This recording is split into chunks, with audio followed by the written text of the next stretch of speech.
And even as the G7 summit concluded smoothly with US President Donald Trump adopting a more cooperative tone, instead of openly attacking his European allies, Italy is now up in arms. An alleged comment by Trump on the Italian Prime Minister has riled Italy to the extent that its foreign minister called off the US visit. Spain's Prime Minister also expressed his solidarity with the Italian Prime Minister.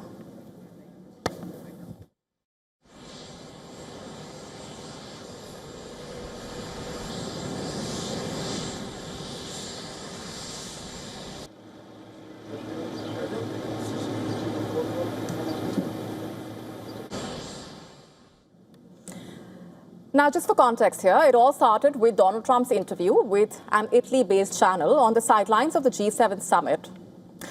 Visuals showed the Italian Prime Minister and the US President engaged in conversation, sitting side by side on a small sofa. As you can see in those visuals, Trump, however, reportedly told the channel that he merely indulged the Italian leader by chatting with her. As per the transcript released by the channel, the US president was quoted as saying, I'm quoting, "She begged me to take a picture with her. She wanted a picture with me so badly, I would not have taken it, but I felt sorry for her," quote unquote. And while the channel did not make the audio of this conversation public, the US is yet to confirm this. The Italian Prime Minister, of course, has reacted and now has accused Donald Trump of lying. She expressed surprise at the way in which he treats US allies. Listen in to what she said. Donald Trump's statements are completely made up. I am frankly astonished. I don't know why the President of the United States behaves like this towards his allies. And in a rather indirect reference to Trump's public praise for leaders like Xi Jinping and Vladimir Putin, the Italian Prime Minister lamented that Trump treats adversaries of the West with a great deal of indulgence. I can only say it is disappointing that he does not show the same determination with the enemies of the West and of the United States, whose leaders he instead treats with far greater indulgence. There is one thing he should remember: neither I nor Italy ever beg.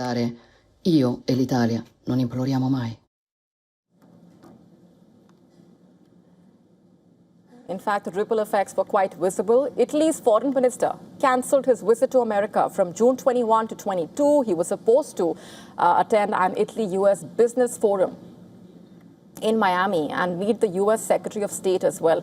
Explaining his decision, he said, I'm quoting, "The serious and offensive words of President Trump towards the Prime Minister offend all of Italy." That statement on your screen. And this latest diplomatic diff, by the way, comes even as the Italian leader was a vocal supporter of Donald Trump in a way. She was the lone head of state in the European Union to attend his inauguration ceremony, for example, as US president. However, they have clashed in recent times. For instance, in April, after the Italian Prime Minister dubbed Trump's criticism of Pope over the Iran war as unacceptable, the US president said she lacked courage. Now, this is not the lone European leader, of course, with whom Trump has clashed with. Although the French president laid out the red carpet for the US president by hosting him for a banquet, they have been at loggerheads for quite some time now. While Macron strongly opposed the US forcibly clearing the Strait of Hormuz earlier through a military operation, for example, Trump also slammed France's lack of support for the Iran war earlier. A lot has happened. He also provoked outrage by claiming that Macron's wife treats him extremely badly, quote unquote. The French leader, in turn, made it clear that Trump's comments were neither elegant nor up to standard. And the US leader also has had a turbulent relationship with Germany's leaders. Last year, he heaped criticism of the former German Chancellor, Angela Merkel, for opening up her country to refugees. Similarly, Trump hit out at the incumbent chancellor as well after he castigated the US over the Iran war. Mayors flagged America's lack of an exit strategy and warned how Iran is humiliating it in negotiations. Even neighboring Canada has not been spared from Trump's barbs. Back in 2018, a major controversy broke out after the US refused to endorse the joint G7 statement.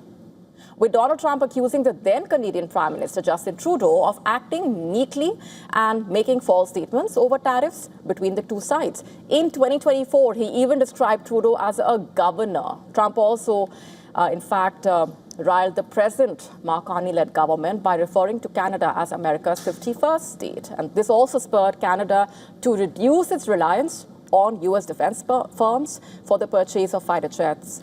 Trump's dissatisfaction with his allies over its refusal to actively participate in the Iran war has also resulted in a major rethink on America's approach towards the NATO. Recently, Washington told its allies that it will gradually scale down the number of strategic bombers, fighter jets, drones, submarines, warships to defend the NATO countries. To stay up to speed with the latest news, download the WION app and subscribe to our YouTube channel.